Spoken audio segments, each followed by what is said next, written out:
اعوذ باللہ من الشیطان الرجیم بسم اللہ الرحمن الرحیم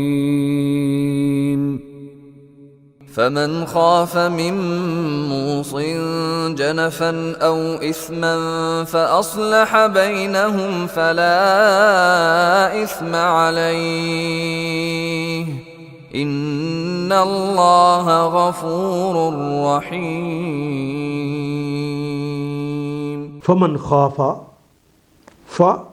پس من جو یا کون، یعنی یہ وصیت سننے والا، خافا اگر اس نے وصیت سنی، جس نے وہ ڈر گیا، خافا ڈرا، یہ خافو وہ ڈرتا ہے یا ڈرے گا، خوف ہماری اردو زبان میں استعمال ہونے والا کلمہ ہے۔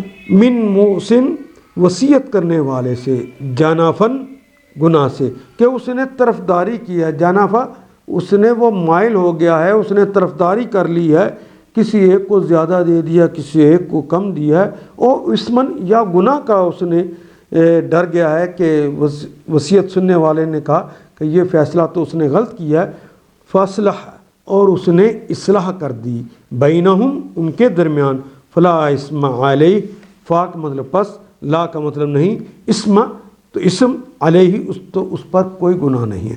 ان اللہ بے شک اللہ تعالیٰ ہیں، غفور رحیم، اللہ غفور بھی ہیں اور رحیم بھی ہیں۔ البتہ جس کو اندیشہ ہو کہ وصیت کرنے والے نے نادانستہ یا قصدن حق تلفی کی ہے، فمن خافا من موسن جانفن، وہ مائل ہو گیا کسی طرف جانتے بوجھتے ہوئے یا ویسے، او اسمن یا گناہ کے ساتھ، اور پھر معاملے سے تعلق رکھنے والوں کے درمیان وہ اصلاح کرے، تو جن کا معاملہ ہو تو یہ جس کو وصیت کی گئی تھی وہ اصلاح کر کے ٹھیک ٹھیک دوسروں کو دے دے تو اس پر کوئی گناہ نہیں ہے، اللہ بخشنے والا اور رحم فرمانے والے ہیں۔ کتب علیکم اذا حضر احدکم الموت ان ترک خیر، اگر کوئی آدمی دنیا سے جانے لگے، موت کا وقت اسے آنے لگے، تو اس کو چاہیے کہ جو اس نے مال چھوڑا ہے اپنے والدین، قریبی رشتہ داروں اور جن کے آگے بتایا گیا ہے ان کے بارے میں معروف طریقے کے ساتھ بتا جائے، حقاً علی المتقین، یہ حق ہے متقی لوگوں پر، یہ انہیں ایسا کرنا ہے۔ لیکن سورہ نساء میں جب اللہ جل شانہ نے بتا دیا کہ فلاں دنیا سے چلا جائے تو اس کے پیچھے فلاں فلاں رہ جائے تو اس کو اتنا حصہ ملے گا، فلاں کو اتنا حصہ ملے گا، فلاں کو اتنا حصہ ملے گا، تو یہ اب حصے تو رب نے طے کر دیے۔ جب حصے طے کر دیے ہیں تو اب اس کے بارے میں وصیت کی ضرورت نہیں رہی، اب نہیں وصیت کرنی۔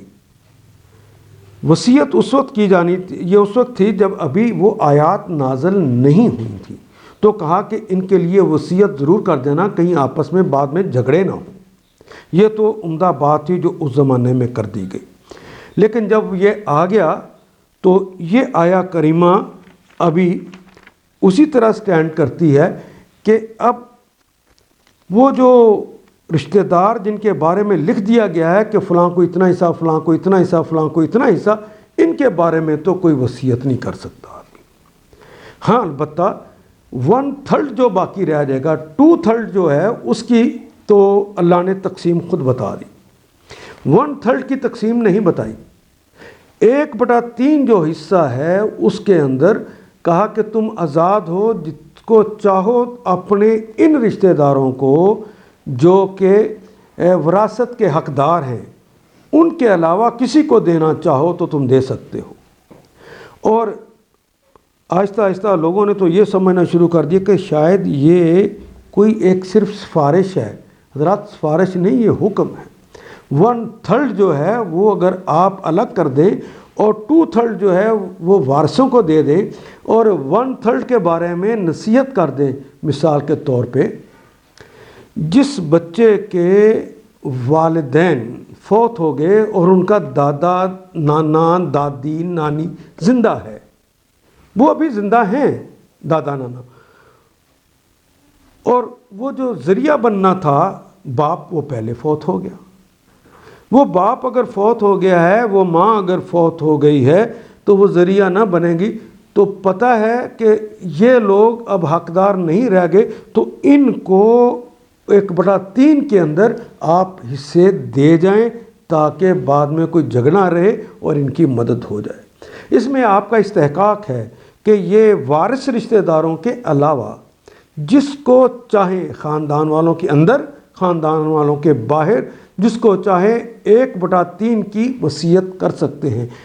اور اگر آپ یہ وصیت کریں گے اور کرتے جائیں گے تو معاشرے کے اندر محروم لوگوں کی تعداد کم سے کم ہو جائے گی۔ متقیوں پر یہ اللہ کی طرف سے فرض ہے۔